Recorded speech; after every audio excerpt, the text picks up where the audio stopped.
From the heart of Kansas City, we bring Buck and Bob take on Chiefs Kingdom. I'm Buck. And I'm Bob, and we aren't fancy analysts, but we have just as many bad takes. All right, Buck. Coming here live from the Sports Pub and Pizzeria. It's kind of a slow night, but, you know, you guys should come up sometime. But the pizza's fantastic. Oh, the pizza's so good. And it is ladies' night, so I'm just saying. I don't think we're They're all streaming- playing soccer, though. I don't think we're streaming on Facebook. Oh. We should be. It says we are. Oh, no, just But we already started the show, though. yeah, my bad. All right, so we have a jam-packed show. We got a little bit of news to talk about. We're going to get into that, and then we're going to get into the combine and some of the guys the Chiefs met with, and just what we think of them. We researched them. We've told you guys as a disclaimer. This is the first time we've done this in the podcast, so we're the type of guys that would look at the draft picks after we got them, and see what they were like then. But we've never really researched them, and we don't watch a ton of college ball. I mean, we just don't. I mean, there's a ton Almost of none stuff. at all. Yeah, so this is a whole lot of work for us, but we've been enjoying it, getting a lot of information, and we did look into a lot of the guys the Chiefs talked to. So that's what we're going to talk about. So right off the start here, Let's kick it off with a bang. Yeah. Yeah, Let's talk about Kelce. Travis Kelce decided to come back. He's coming back for season 13, baby. And he's all into it. He's ready to train. He said he wants to be in the best shape of his life. I believe he's going to go into this offseason just completely motivated and come back to training camp looking better than he did last year, maybe even better than he did the last 2 years. I mean, I hope you're right, but I don't know. So the weirdest thing is you heard how he announced it, right? No. Okay, so I would have assumed he would have done it on his podcast, New Heights. Nope. I would have assumed maybe a press conference. He would have done with the Chiefs. Nope. He sent a text message to Pat McAfee, and Pat McAfee told everybody on the show. And the text message sounded like he was all into it. But my question is, why on the Pat McAfee show? Why not, why have somebody else say it? It's really bizarre. That's kind of where I'm at with that, and I don't know if it's... So has he not come out publicly and said anything? I have not heard anything straight from his Travis mouth. Kelce. Now, the Chiefs did tweet out that they tweeted out year 13, And that's what I said. which to you, didn't yeah. say Travis Kelce was coming back. It just said year 13. So Well, that means I don't know. Yeah, but I'm just saying it's really bizarre. And the way he was talking did not sound, last New Heights that did air did not sound like he was gung-ho. It's just, I don't know. It was a weird thing for him to announce that on Pat's show and not even call into him or anything, FaceTime or anything, just a text message. Yeah, maybe he feels like he's just got to, at this point in his career, he's so diverse. All of his time is diversified into so many different things, and his focus is, and he feels like he just has to focus in and just push that other stuff away for a little bit, and he's just going to make his words to Pat McAfee for whatever reason, and then let it be, and then he's going to go do his thing, and he doesn't care what any of us think. It's just weird. I mean, yeah, and Chris Jones has been tweeting at him. I didn't see any answer to Chris Jones or anything. Chris Jones has been tweeting hard about before it came out that Kelce was coming back. But if he comes back, I am excited. I hope that he could possibly do something with his contract that would possibly help us, because it is a pretty big hit. Now everybody talks about how he didn't perform last year, but we keep having to remind you he's still the best, still the fifth best tight end in the league. And yeah, you don't get yards after catch, but You still get the catch. You get catches. And you get the open guy where he needs to be. Yeah. Oh, and then one other thing. I don't know if you heard this either. But it's come out that supposedly Travis Kelce was sick during the Super Bowl. Oh, and he wouldn't want to he wouldn't want to use that as an excuse. Yeah, he hasn't said it at all, but there's been multiple reports that he was sick, which would make a lot of sense because he looked like a deer in headlights at a lot of shots, which could have meant a little too much cold meds or a little too much, meds, but they said serious illness, and I know the flu is serious, but the only thing that kind of confuses me about that now that I'm hearing this is, we remember we talked about during the game, he was over there trying to pump up Mahomes. And it's like, if you're sick and you've got this huge stage you have to perform on, your focus is on that. And it has to be because it takes every ounce of energy you have just to even show up, right? So then he has to stop what he's doing and focus that energy on Mahomes and trying to get him back in track. That's just that's a whole other level. I'm just saying who knows what kind of designer drugs they might have pumped into him. Sure. Yeah. I mean, all these guys will get sick, and whereas you and I with the flu would be on our ass, asleep, right? Yeah. But they'll jack them up with fluids, with all kinds of different drugs to get them to be able to perform for a few hours, and then sometimes they get even more sick afterwards. Yeah. But yeah, I don't know. It'd be I guess the flu was going around a lot. There was a lot of Eagles that supposedly had it too, but I don't know. He looked so confused, but I am excited for him to come back. He is still a great player. I hope that we can figure out something with the cap. Chiefs don't like to do void years, so I don't know if they'll do that, but it'd be nice to get some more money because maybe they will. Maybe they will for Travis's case, knowing that this could be his last or one of his last years. Let's load up as heavy as we can and make a run for it. Let Travis go out on top like John Elway did. Yeah, but I mean, they can still do something with the void years. Maybe I don't know, but we'll just have to see. But we do need money because. So I didn't want to be right on this, but it turns out I was right on the Chiefs franchise tagging Trey Smith. Now, I did say they could franchise tag him and trade him.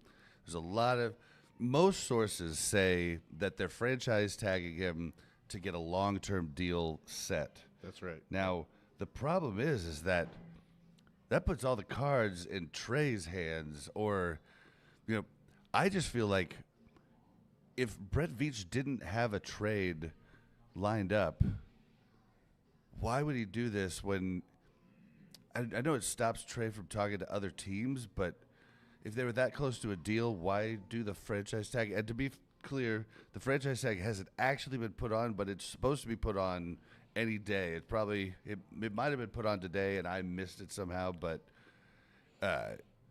it basically just makes it, he won't even have to sign the franchise tag note if he gets traded or we make a long-term deal. That there's a deadline for that note to be signed, but if we're stuck on it, if either a trade or a long-term deal doesn't happen, we're basically paying him $24 million cap hit next year, and that is scary. Yeah, that's a big number. Well, we'll just have to see what happens, with the draft as far as that O-line is concerned. I'm really nervous especially after this year with the Kingsley situation. We really had high hopes for him that he was going to be able to be serviceable, and he was far from serviceable. So that's a little scary. But we did, we looked at some film of some different options that we could pick up in the draft. So, at this point, I don't think Trey is in any hurry to sign a long-term deal. Now, if he's going to be franchised and he doesn't think that that it's for a trade purpose, then why not sit on his hands a little bit and make the Chiefs sweat? I'm not saying that's what he'll do. I don't know what kind of character he has, what kind of person he is. I'm just from the skeptical side of things. What's the worst that could happen here? He could hold out for a lot of money and really handcuff the Chiefs and the offensive line. Yeah, and what's weird about it is a lot of people say that Brett could trade, but so many people assure me that Trey Smith wouldn't go for any more than a third, which I think you could probably get a later second for Trey from the right buyer, but I don't know. But if you're not getting at least a third and an extra pick or two, then I don't see why you didn't just go ahead and let him sign with another team, because as we've learned about compensatory picks, if Trey would have signed at that money at $22,000 or $22 million a year, 4-year deal, some other team, that would have almost guaranteed we got a third round compensatory pick. So but that would have been on trade. That would have been next season, though, right? I think it's next season. Yeah. I think. I was meaning to look that up today, but it's my birthday, and I had so much stuff to do, and I didn't get around to looking that part up. But please let us know in the comments. Help us out with some comments. So, or if you're in chat right now, just let us know, and we'll let everybody else know. Our old buddy Josh is in chat right now. Nice. What's up, Josh? So I chooped my hair. Yeah, ask him if he still has that Mustang, because it'd be sweet. That was a long time ago, man. Hey, man, I remember like a steel trap, dude. So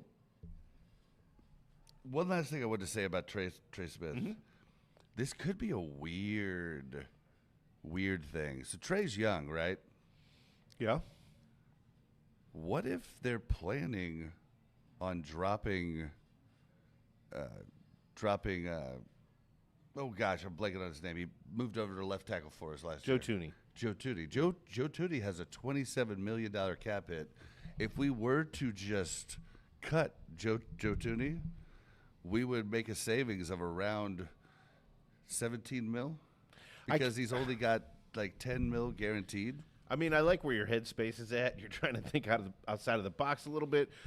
Yeah, but with the state of this offensive line, I don't think they can take that kind of gamble.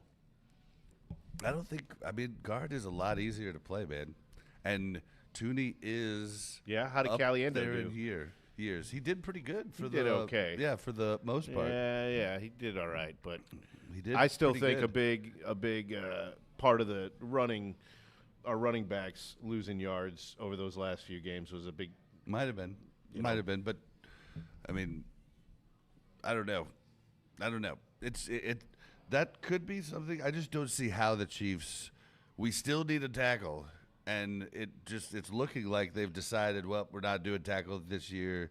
DJ Humphries is going to be our tackle.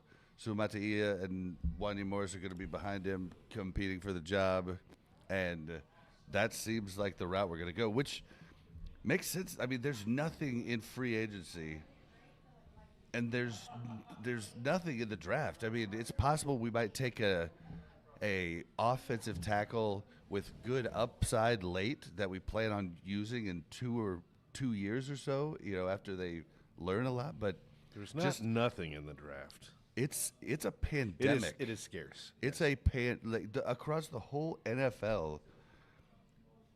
Offensive line as a whole is just kind of rough. Coming out of college, like the college guys are not ready to come into the NFL, at least the ones that have been coming out. So they just play a different style game than the NFL, and so many of them do. I mean, quarterbacks coming out, half of them don't even know how to stand under center. They played nothing but shotgun all of their college careers. So I'm worried about the Trey Smith watch, and I would really just like that to be fixed sooner rather than later. What do you mean, them sign the deal? Sign the deal or trade? Or pull the trigger on trade? Yeah, one of the two. I mean, the longer that sits there, and that has to sit in a bank account too. I mean, you have to have that's a count on the cap, so we can't go over the cap. We have to get that money off the books until we could work more, and we have a lot to do. And I really think we're kind of hosed for the offensive line and the offensive tackle. In fact, I have a really good joke that I wanted to do, but I haven't done. I was going to do that today, let's not forget about Wanye. Wanye was definitely serviceable when he was healthy, and I think a lot of people are forgetting because we only saw a game and a half from Suamataia, and he's had a whole year. Yeah, I didn't need to see any more. I mean, he's a talent, man. He's period. I mean, he is a talent, and I think I did need to see more. I'm still not sure that was the right move. Maybe we'll see a little bit of that in the preseason games this season. I don't know. But if it were me and I'm the Chiefs and I saw what I saw from him out of left tackle, I wouldn't give him 2 more seconds of practice there. I mean, the first game he did fine. Yeah, fine. And then he got benched, and then it's just they obviously saw something from him in the preseason and training camp because he came out the starter. So I think he's a second-round pick. We're not giving him up. He's a freak athlete. No, yeah. They're going to find a way to make him work. Which is what I'm saying. So if Trey's staying, he could be a left guard candidate. And Kingsley? Yeah. Yeah, and they could be getting rid of Joe Thuney at 33 years old. Stop saying that. Just stop saying it. It could happen. Stop putting it out into the atmosphere. It could definitely happen, but let's hope it doesn't. But we do have way too much money in the line. I mean, way too much money, and I think if you think Joe Thuney's staying and we're going to sign Trey, then I think getting a premier left tackle is just completely off the Chiefs' board at this point. And yeah, but I don't need a premier.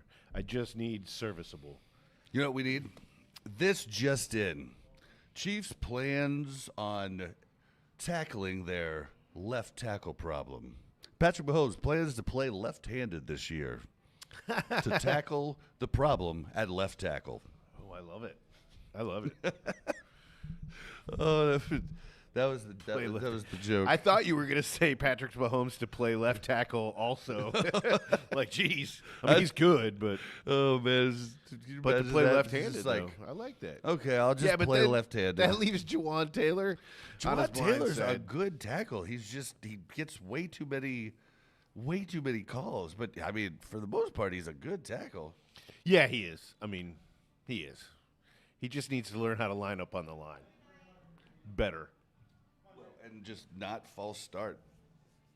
But yeah, those false starts. That's what's kind of going on. So I think we can move into our confirmed prospect meetings. Yes, and then we have some others that popular consensus and us think might be targets we want to look at, but. It is confirmed that the Chiefs met with defensive end Kyle Kennard. Now, I didn't know much about Kyle, but I looked into Kyle. Kyle is pretty impressive, dude. I mean, really, really fast. How fast is he? Well, I didn't look up his actual his actual run because I don't know that the 40-yard dash is fun and flashy, but for a defensive end, I don't really care. But watch a lot of his film. He gets around the edge good. Remember how we talked about Carr Loftus, and I never see him do that cool football move where he's coming around the edge and he's like 45 degrees. Yeah, he does it like Derek Thomas was so good at it. Yeah. Derek Thomas was even more he wasn't even 45 degrees. He was at like 30 degrees. He has tons of those highlights. He had 11.5 sacks last year, 15.5 tackles for a loss, 36 total tackles, 3 forced fumbles, and he led the SEC in sacks. So I mean, this guy This guy's a hoss. Ooh, that's a good word. I haven't heard hoss in a while. He's got a huge explosion and burst off the snap. He does slow down a little bit after that. He's got super long arms. He's 6'5", 255. He's got a lot of different moves. He's got, a lot of, hand moves. He's got a lot of, I don't know all the moves names, but the swim move he's got down. And then he's got the arm bar move. And, I mean, he's got a lot of moves. Stick? Okay, he's not the greatest in he's not going to be your guy that's going to bull rush. And that's what brings me to his weaknesses. He's pretty weak against the running game. But that's okay. Because our linebackers are actually... Not just that, but I mean, Spagnuolo usually runs with 7 to 8 defensive linemen, and he'll swap out the guys, based on if he thinks they're going to run or pass, type of deal. So, I mean, but this guy is a true edge rusher and a true 4-3 guy. He is a little small at 6'5", 255. I mean, he really needs to put on 20 pounds or so. 50 pounds. No, 20 pounds as an end. No, he isn't a defensive tackle, but yeah, you need that speed at defensive end to get to the outside for the runner and stuff too. But I think he needs to put on 20 pounds or so at 6'5", maybe 15, but not so much that it lowers his boom and his burst, his speed. But the other knock that I don't really know, I didn't watch enough, but I researched a lot of people talking about him, and they did say he has pretty bad situational awareness and kind of a lower football IQ. And it's kind of shown in the fact that he gets a lot of penalties. He's pretty penalty prone, but that can be coached. And I mean, he looks like a monster, and it looks like we could get him in the second round. So I don't know if situational awareness can be coached, though. I think it can. Yeah, I think it can be taught. Maybe. Think about your situational awareness as a human. For instance, the more and more you learn, the more you're aware of what's going on. As long as you allow yourself to learn, it's something I think. I think it's just really experience is what brings situational awareness. But I don't know. He looks pretty good to me. He looks pretty good. I saw interviews, and he interviews well and sounds like a good kid that would fit in our good guy locker room. I'll believe you. Yep. I'll believe you. Yep. He probably wouldn't fit in with the Eagles, well, at least not the Eagles fans. Boy, dude, side note, the Eagles fans, dude. Dude, we've done enough about that. But I know. But I have to say one more thing. But we're the comments is hilarious because half the time I can't even understand what they're saying because they don't know English. I mean, a 6th grade, writing skills. Maybe not even 6th grade. I don't think it's so much Eagles fans with that level of education. I think it's we're going to find that around the league for all teams, there's going to be a type of idiot that's going to get on and say stupid It's going to be the type of idiots that get on. Yeah. So those are the guys we're going to hear from. If you give bad. them any attention whatsoever, they've won their game. So. Yeah, I mean, I've got a ton of friends that live in Philadelphia. One of the other guys I podcast with lives and was born and bred in Philadelphia. Are you cheating on me, man? Well, it's a podcast about The Last of Us. Yeah. But he's, their fans are good. I sent them all, congratulations, all my buddies. I've got a good 7 buddies that live in Philly. But the majority of people that will leave comments on the internet are just dumb. Should we cover if the Chiefs don't go after that defensive end, maybe a backup guy? Or do you want to just cover your guys first? Oh, you can go ahead. You can go ahead at what a another possible. So Kyle Kennard, just to reiterate, Kyle Kennard was somebody that the Chiefs actually met with. So we know that there's interest there. But another guy that the Chiefs haven't officially met with, at least, but has been rumored to be in that draft area where the Chiefs could pick him up, is Nic Scourton. Now, he's an edge rusher from Texas A&M, 6'4", 280 pounds. Now, he's right at the right size. See, This that's guy, what I want. this guy is a beast. Now, the one thing I told you I was going to look and see what kind of defense they run. They run all kinds of different things. I'll tell you what I saw. I saw this guy line up, standing up. I saw him lining up with one hand down. I saw him lining up with both hands down, and he looked comfortable doing all three multiple times. Who did he play for? Texas A&M. He's got a huge fast burst right off the ball, which is great. Transfer from Purdue. The biggest thing that I noticed that I absolutely loved is there were a lot of plays that option plays that he was defending, and he clearly had an assigned guy to stay with, and he stayed with his guy every single time. It's a little thing, but that's what happens. It tends to happen in the NFL when the guy thinks that he's going to get a big bomb tackle. Even if he doesn't stick to his guy, he's 95% sure that the other guy's going to get it, so go for that hit. And we see him get burned all the time because at the NFL level, we're talking about a different level of athleticism, a different level of speed.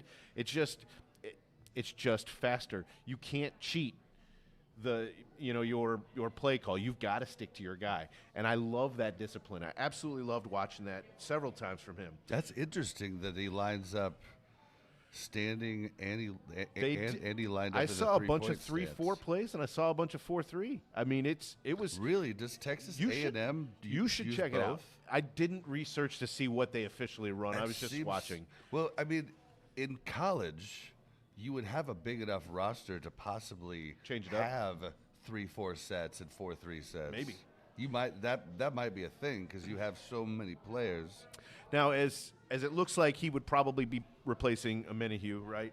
I will say that body style, body type, the way that he looks, he almost looks like a carbon copy of Karlaftis. So just imagine Karlaftis on one side and Karlaftis on the other side.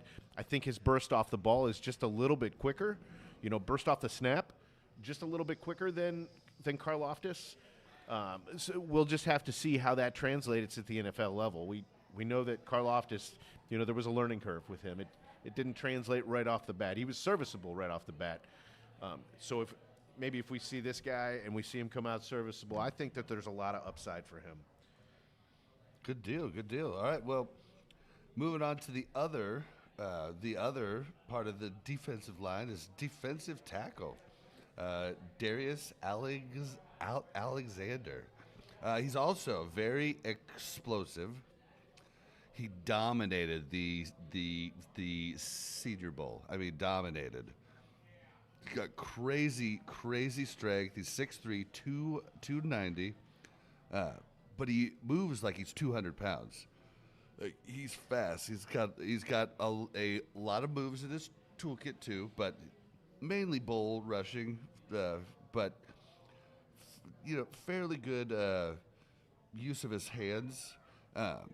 He does have the big arm span, which we know the Chiefs love on both D-line and offensive line. Mm-hmm. And I mean, it's a huge thing, and he knows how to use that arm span, and so he looks really good. He could go in. He could go. I think he might go in round 2, but people project him as a day 3 pick, so round 3 or 4, I think. But I think he might go late 2. He is a little small for a defensive tackle. 290 is a little small, and he's only 6'3". He's only 6'3". But I mean, he could be one of those bowling ball type of guys, and he's really fast. He is also, though, weak against the run, and he does kind of lack balance a little bit. He gets knocked to his butt's on the ground a lot. That's not when a a play That's not a ends. good thing. But that is something I believe you can coach. I think that all comes down to footwork. Get the guy in some boxing, some ballet. I was about to say you ballet. know, some martial arts maybe. Martial arts is one of the biggest Wrestling, things. yeah. When I took martial arts, I went from a kid that tripped over everything to a guy, that could stand on one foot for an hour straight. So it definitely helps. I'd like to see it. Prove it. Well, yeah, that was when I was 16. I don't think I could do it now. Could still do that front kick though. Just my side kick's only at crotch level. Do you have anybody defensive line that might defensive tackle type or? I Nope. think you didn't have any of No, those. that was my only D lineman. There's a bunch of them though. So I mean, guys, stick in Yeah, the it's kind of a dime a dozen with the defensive guys this year. Yeah, stick in the comments who you would love to see them. Because, I mean, I really think that the people, just kind of like us on the Chiefs and, channels like, how about those Chiefs? Like these types of channels, Chief Concerns, all of these different channels, they know a lot more about the Chiefs than the majority of people at ESPN, NFL Network, because they cover one team.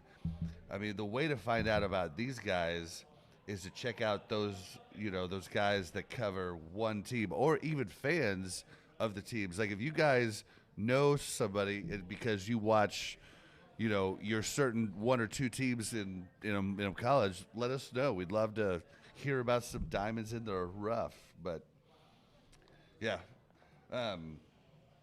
I've got the last one for me, and then we can kind of go over because it looks like you had two offensive tackles or just one.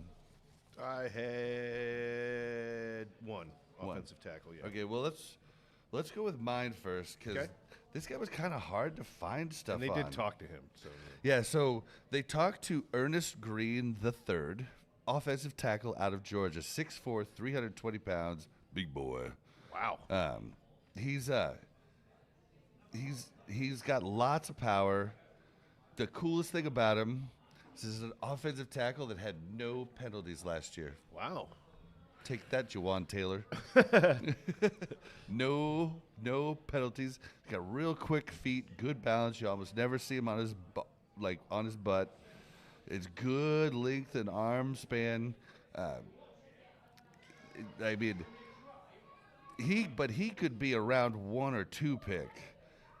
He's got great, he's got kind of low football IQ from what a lot of people say. I didn't watch enough film on the IQ things. I'm taking other people's words for it, that I read about and stuff, because I didn't watch enough of him to be able to know if he has low football IQ. Right. I watched enough to see You got to watch his a season. Yeah. I've got to watch the whole games, Yeah, not games. just highlights. I have to watch the bad things, Right. to understand that. So he's known to have lower football IQ, and his hand usage, I guess, is not the best. Which got those long arms, you want to be able to use the hands, so that kind of sucks. But I don't think this is a guy we're going to get unless he might. I don't know. Well, it's funny you said Jawan Taylor. He could fall to us at 31. That's possible, but I don't think he falls to round 2, especially where we're picking in round 2. So to follow that, I looked at a guy that the Chiefs haven't talked to yet. His name is Josh Simmons. He's an offensive tackle from Ohio State. I watched his highlights. So here's the thing. When I was watching highlights of my guys, I had 4 guys to watch. 3 of the guys had 2 to 5 minute highlight reels. This guy had, I want to say it was 13 to 15 minutes long, just highlight after highlight. He's a big, strong dude. And one thing I've noticed is when he's in the play, he's deciding where that play goes. He's deciding where that defensive player is going to end up. He was dominant in almost every play that I watched. But my other note that I made on him was that he lined up on the line for every single play. It's funny you said Jawan Taylor, and that's one of my biggest beefs is that he does line up so far back, and he's always trying to get that little extra jump, and that's where he gets the offsides. Yeah. I forgot to tell you about Ernest Greene, too. Sorry. I found a ton of college highlights, but stuff from years ago. I just haven't heard a lot about him since. But back to Josh Simmons. I have heard that he was possibly, going to be for sure a first-round pick before he got injured. Yes. So, yeah, he started 6 games at left tackle, actually, before he suffered that season-ending knee injury. But he only allowed 1 sack in 250-plus snaps. That's awesome. That's serviceable. If the Chiefs could get anything close to that, I think this guy would be a great – he kind of reminds me of who's that guy that fell?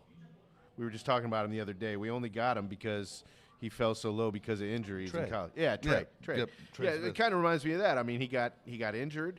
He was a projected first rounder before the injury, so who knows how far he could go. But I think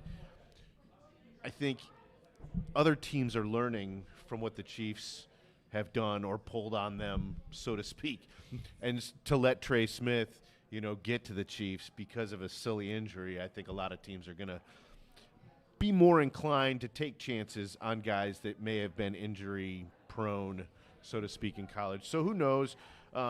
If we can't get our hands on your Ernest Greene guy, I think Josh Simmons would be an awesome thing, an awesome pickup for us. Yeah, I'd be down. What else you got here for me? We talked about Nic Scourton. Yep. I got 2 other guys. Did you cover all 3 of your guys? I sure did. Okay, cool. Whit Weeks, linebacker out of LSU.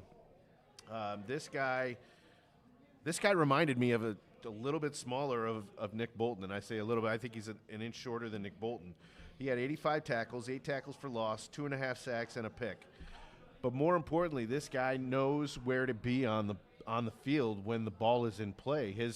His field of vision, his football IQ seems to be off the charts. Now, we are watching highlight reels where they pick the very best plays, right? So we don't know what he looked like on the other plays.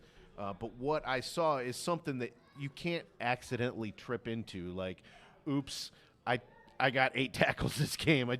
They just ran into me, coach. That's not the thing.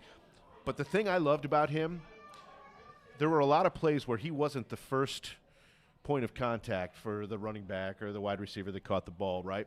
And so the guy would sneak past or sneak around some of the defenders. They stopped at Whit Weeks.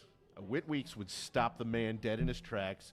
He might not always get the guy down for a tackle, but it held him up long enough for somebody else to get there. And he wasn't letting go. It wasn't like he had him by the shoestring either. He had him wrapped up. All he had to do was wait for another guy to come in a second or two. I absolutely love that about him. He seemed to be the captain on the field, much like Nick Bolton is. Do you think, it's even possible, Drew Tranquill is a little too cheap at the moment to drop, but Drew Tranquill is someone who has a possibility of getting cut just because of how heavy the linebackers are in this draft. But I don't think they do it. But I don't think they would either. If we lose Nick Bolton, that's a lot of veteran. I'm saying if presence Nick, to lose. If Nick ends up staying, like Drew Tranquill could go, and rumors of Willie Gay coming back have been circulating too. I haven't heard that. That made my ears perk a little bit. Yeah, rumors of Smith coming back have happened too. Smith just said, what's his name? Alex Smith still plays football? No, the left tackle we had. He got injured, and then he hasn't played since 2023. I don't know if anybody in chat knows.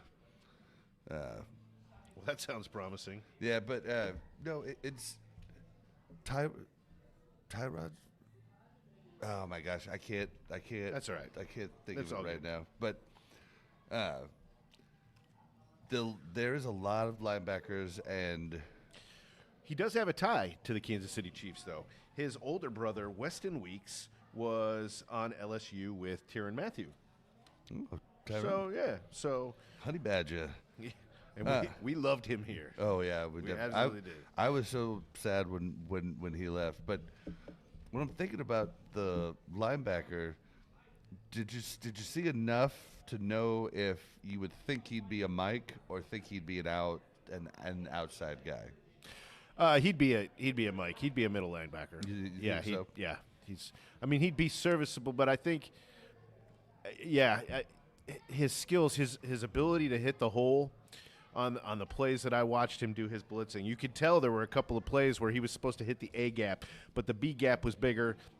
The running back was obviously going through the B gap, and he didn't just stick to that assignment. He made his adjustment. You could see the adjustment being made. A lot of those plays that they put into slow motion, you can kind of see those things a lot more obviously. He just seems to have – it's his natural position. It definitely looks like it's his natural – he feels most comfortable there in the middle. Okay, well, if we can't get Nick Bolton for somewhere around 9 to 12, then let's do it. Yeah, I think we'd be happy there. Yeah, I just don't want to pay Nick 16 to 18. I think I stop at 12. But yeah, it sounds like basically I just think we need to we need to spend our money on offense because we could get plenty of defensive fills in this draft here, and we've still got the guys that we can re-sign on our own too. We've got a good amount of guys there that aren't, from what I hear, aren't really garnering a whole lot of looks. Attention. But what about this wide receiver? Because he kind of seems like short stuff to me. 5'11". Well, okay, so Hollywood Brown, keep in mind, is 5'9". Okay, Is so Hollywood Brown really yes, 5'9"? He is. I looked it up. Shut up. Because I thought to myself that this guy looked like Rice, but a little bit taller, right? So I looked it up. Rice is 6'1", and this guy's 5'11". Luther Burden III. How'd you find out Hollywood Brown? Wait, Hollywood Brown is what? 5'9". No. Yep. Look it up, brother. I did. No way. Yes. Yeah. But I'll tell you what, Whoa. his highlight reel, although it was only 3.5 minutes, was phenomenal. Remember what we thought that DeAndre Hopkins was going to bring to this team as far as these spectacular, 50-50 catches? He does that. But he also gets separation like nobody's business. He had some catches that you can't teach what I saw. You can't see his vision for the ball when it was up in the air.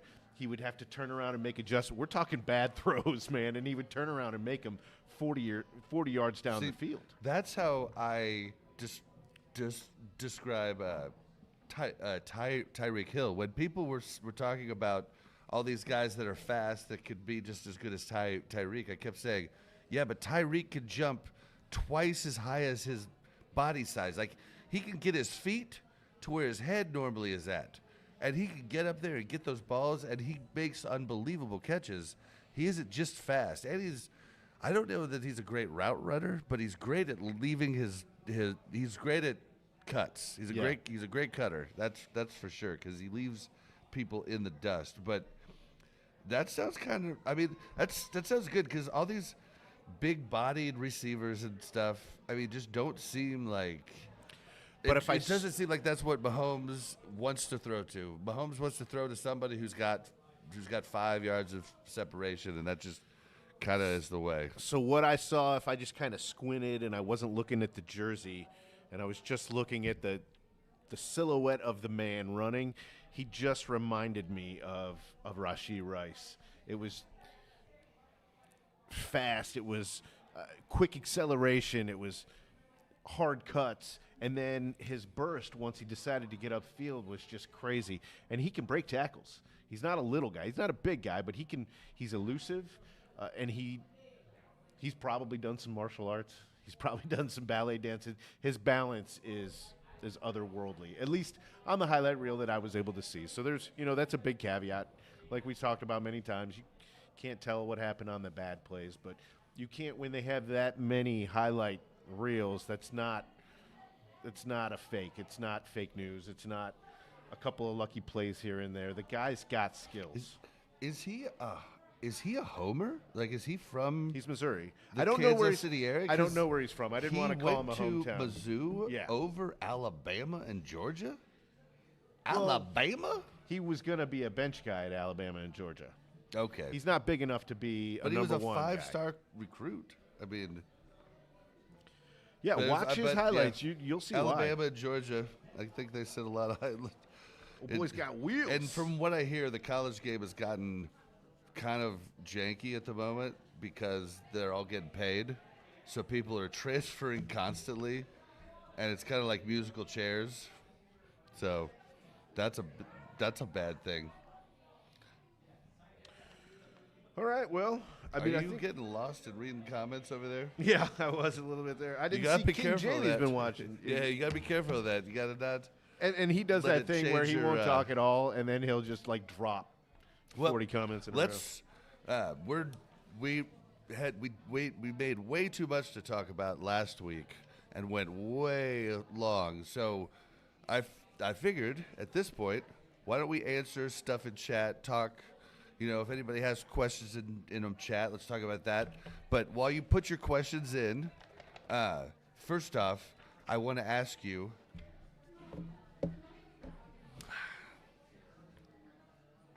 DK Metcalf or Stephon Diggs?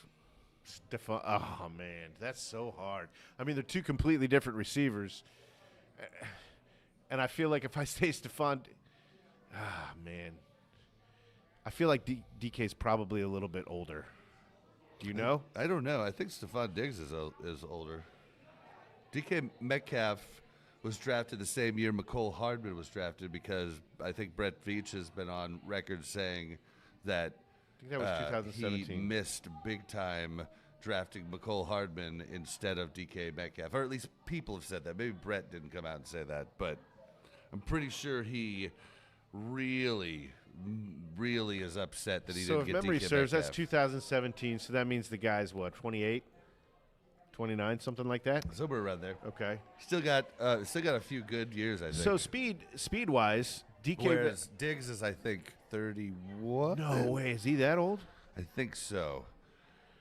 Oh, and one of his big weapons is speed. Well, but that's the thing, though. Metcalf would be a lot more expensive than I would think. Yeah, because Stephon Diggs got hurt last year, and wasn't looking really good before he got hurt. So he might be cheaper. But what I love about DK Metcalf is he's a big receiver, but he actually does get open. He does get separation, which is what we've found out Patrick Mahomes needs, which is kind of a knock on Patrick. I mean, we're gonna have to talk about that sometime because Patrick should be able to put it in spots where the defender can't get it. He shouldn't have to have somebody open to throw it to him. I think that's just Patrick getting in his head a little bit, honestly. And not just gunslinging. But I was just curious. I think I would rather have DK Metcalf for sure.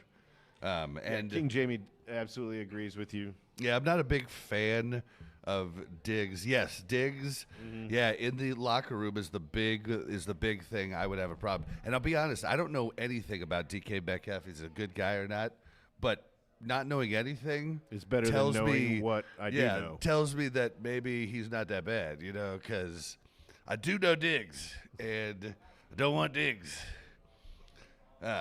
So, yeah, I would love DK Metcalf, but I don't know that that's actually happening. He's a dink. What do we got here? Anybody else? Oh, so the Honey Badger. You don't like the Honey Badger, huh? You said he blamed all of those missed assignments on Daniel Sorensen. Dirty Dan. Dirty Dan. I mean, he may or may not have, but it may have been the God's honest truth. Yeah, Dan Sorensen played his heart out. I loved Dan. Dan was one of my favorites, but Dan was not amazing. I said this when he was playing. Like, as a backup, Dan Sorensen is great, but if the Chiefs are starting Dan Sorensen at safety, we got a problem. Yeah. And that game, I mean, that was absolutely true. Yeah, I mean, Dan Dan wasn't even as good as Cook, in my opinion. I agree. I mean, Dan was a hard hitter, amazing special teamer, great nickname. And Tyrann Mathieu comes from the South, right? In the South, those people are kind of known for calling it like it is. It's not meant to be an offensive type thing. He's not trying to be a dick. He's just like, well, Dan Sorensen is a backup player at best. I mean, yeah, but I don't know. I really liked the Honey Badger, and I was kind of bummed that he left. And he was so small. I like Reid more now, though.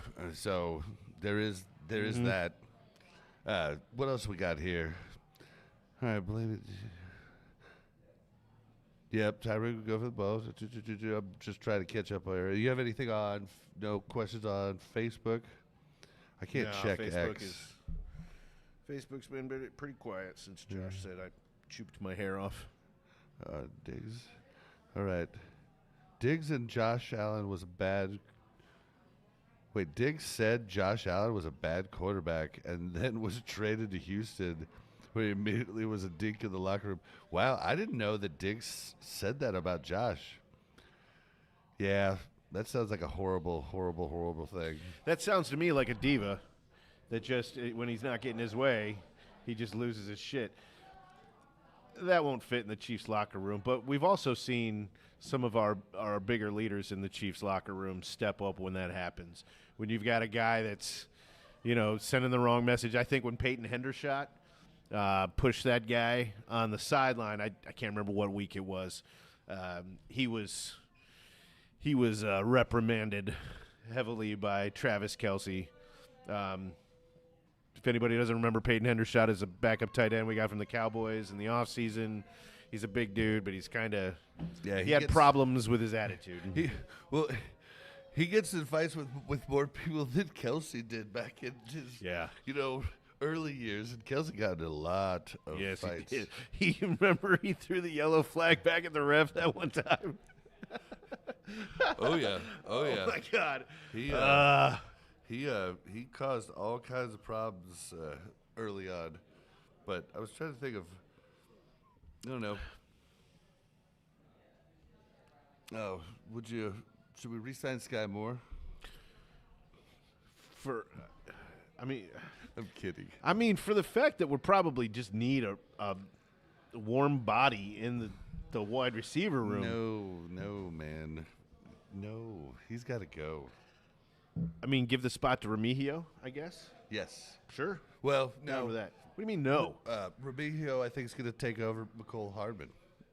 Okay, but I'd 100% rather have McCole Hardman than Sky Moore. So, McCole Hardman was... same. That's what I'm saying. No, it was a joke. It was a bad joke. All right. All right. I don't know. If we don't have any more questions, I don't know what else we need to do. We could kind of wrap this one up. I mean, we usually go an hour and 20, an hour and 40. Keeping it a little under an hour isn't the worst thing in the world. Yeah, we got free agency coming up March 10th. Woo! Man, this is crazy. This is just neat. It's just neat because, I was just used to look at our draft picks as we drafted them, and then just do a little research on them, and then I really just catch them a little bit in a preseason game. I wouldn't even know their name until the preseason games came on, and that would be. And even then, I would watch the first half, and then the second game I'd watch. As long as the starters would play, and then it kind of got boring. This season has changed everything. I watched absolutely every second of every single game preseason through the Super Bowl. I know a lot of you guys suffered with us watching the entire thing. Not everybody in our party did, and I don't blame anybody. I don't blame you for a second giving up on that game because that was a horrible game to watch. But as a fan of the Chiefs, and as much as we got out of them this year, with this new podcast, I just felt I owed it to them. And I think I'll be repaid. Karma. It's team karma. I feel like I got. You're welcome, Kansas City. I got us some team karma. No, but so just getting to look into these guys. All this stuff is not as hard as We have a question. I thought it was. We have a question from King Jamie. Sweet. How many tackles do we want to draft? Well, There's no offensive tackles. I'm assuming is what you're talking about. There's not a lot of options out there. Did you like Travion Henderson in the combine? I did not get to watch any of the combine whatsoever. I did not remember seeing him. I was watching it, but it was like it's 100 different guys that I've never heard their name, so it's going to be hard to say. I will say, since you're asking the question, I'll go back and check out whatever footage they have on it and see what. Yeah, I just don't think the combine. I mean, the combine was built for. It was a medical. It was a medical thing. It was just built so that teams could see if people were healthy, check on injuries that might have happened throughout college, have their own doctors check out people. This was why the combine was made. But then they thought, oh, well, we can make hype and do all these different, drills and stuff, and then we have good headlines like breaks the record for the 40, fastest 40 at the combine, things of that nature. But I don't know that the 40 really tells you anything unless they're running the 40 in pads. I've been asking for, and with defenders out there. I have been asking for the combine to be in pads for years. I mean, I want to see what they do in pads with helmets on. That's what I want to see. I think the rest of it is just kind of it's just kind of fluff, if you ask me. And that's why I didn't watch it before. But now I watched it and enjoyed it because we're doing this podcast. But my man King Jamie has a little channel of his own. Wants to get on with us sometime. I'd love to get on and talk to you, King Jamie. Yeah. We were planning on having some guests on. What I need you to do is message me or send a text message to 816-866-1066. Yeah, send a text there, and we can maybe see. We can have a little chat and see if that's something that would work. We could do that. I'm trying to think. There were some other things I wanted to ask you at this. I guess I should write those down. I always think I'll think Ask of them. Me or King Jamie? You. Oh, okay. Just like if we had time, but I am blanking on what they were. But yeah, the free agency starts the 10th.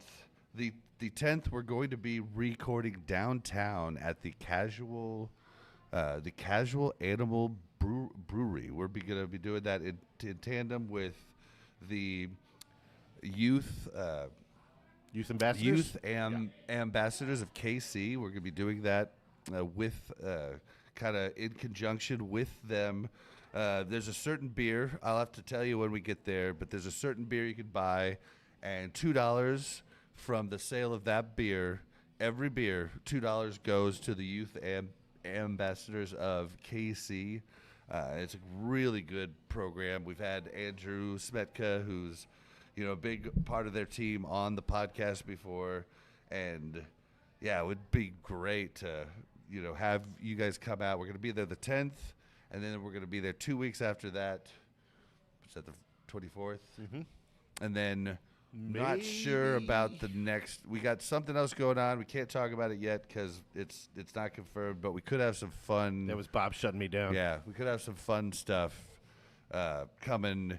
I want to talk about it so following that. Yeah, but we need confirmation to see if it's going to happen. But it could be really cool. And then what else? Is there anything else coming up?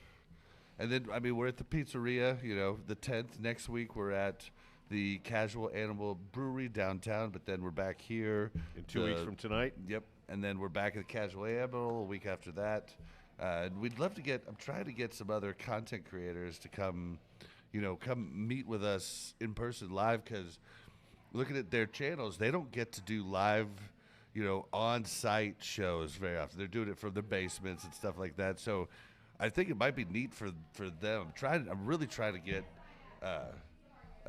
Tyler Jones from. How about those Chiefs? No.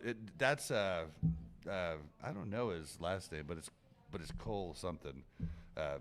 He's supposed to come on, but